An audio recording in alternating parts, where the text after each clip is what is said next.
Bonjour à vous ce matin, c'est Tata Armel. Comment allez-vous? J'avais une petite réflexion sur les responsabilités. Nous sommes à Rouen et aujourd'hui, il y a le passage de la flamme olympique. Et il est 6h12. Et j'aimerais en fait que nous discutions un petit peu sur les responsabilités. Vous savez, aujourd'hui, le Seigneur fait de moi une maman dans la foi. Le Seigneur fait de moi une autorité spirituelle pour beaucoup de personnes. Le Seigneur fait de moi aujourd'hui quelqu'un qui accompagne dans la parole de Dieu, qui guide dans la parole de Dieu, qui éclaire dans la parole de Dieu, qui bâtit dans la parole de Dieu. Et il y a 2 jours, le Seigneur me faisait comprendre en fait, comme vous voyez, je suis dehors, et le Seigneur me faisait comprendre en fait l'utilité de la responsabilité avec lui.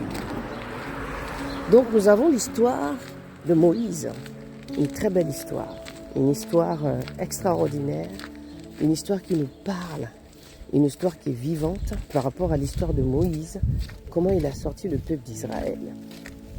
Ça reste aussi l'une des histoires qui nous amène à la responsabilité de comprendre exactement qui est Jésus et les responsabilités qu'il peut donner à l'homme. Et il y a aussi cette belle histoire, l'histoire de Noé. Noé ici, Jésus lui demande de construire l'arche. Et vous voyez aussi que quand il demande de construire l'arche, il prend sa femme, ses enfants et ses belles-filles et chaque animal de chaque espèce. On voit aussi ici Jésus qui vient nous montrer comment prier, qui vient nous expliquer le royaume, qui vient nous expliquer comment se comporter. Il vient nous parler du ciel, il vient nous parler de la conversion. Il vient nous faire comprendre que celui qui veut le suivre doit boire son sang et manger sa chair. Donc, le Seigneur me disait, quand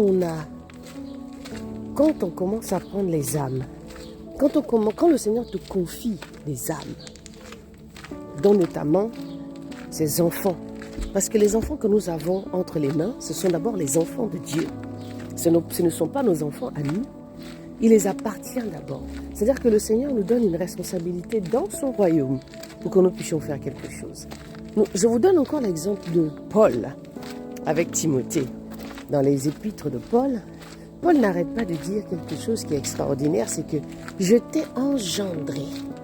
Il parle d'engendrer, il parle de naissance. Nous avons plusieurs naissances. On a la naissance, on naît déjà de nos parents biologiques, on peut naître des parents qui vont nous adopter, pour certains cas, pour certaines familles, et on parle de cette naissance en fait du père ou de la mère dans la foi, celui qui t'accompagne et celui qui te guide. Donc c'est une responsabilité qui est énorme. On ne joue pas avec les âmes de Dieu. On ne joue pas avec les âmes de Dieu. Donc, je vais développer tout cela sûrement dans la semaine prochaine ou tranquillement ou ce week-end pour en faire un vrai sujet avec des bonnes références bibliques pour que nous puissions réfléchir encore tout bonnement à la question de la responsabilité des âmes. Donc, mes frères, mes sœurs, mes grands frères qui sont dans la foi depuis des années, je ne sais pas ce qui s'est passé dans votre parcours aujourd'hui, parce que j'écoute beaucoup d'enfants, j'écoute beaucoup de personnes, des adultes, des jeunes filles, qui ont été déjà blessées par les parents biologiques, et qui se retrouvent encore à être déçus avec les soi-disant pères dans la foi. Ressaisissez-vous, s'il vous plaît. Jésus n'est plus loin. Et chacun de nous allons payer le prix de nos actions et de nos actes. Donc c'est hyper important que vous compreniez, que vous preniez conscience des responsabilités que le Seigneur nous donne. De paître son peuple comme il a dit à Pierre. De paître son peuple, de prendre le temps de manifester l'amour, Galates, les fruits de l'esprit, la patience et être au pied du Seigneur.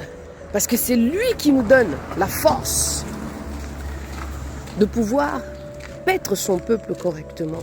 Et ça, moi, c'est quelque chose que j'ai peur. J'ai peur de ne pas faire les choses correctement vis-à-vis du Seigneur. Et vraiment, je vous incite à revoir votre façon de faire et venir au pied de Jésus. Seigneur, aide-moi, apprends-moi. J'ai peut-être fauté, je n'ai pas donné le bon conseil, je n'ai pas eu le bon comportement.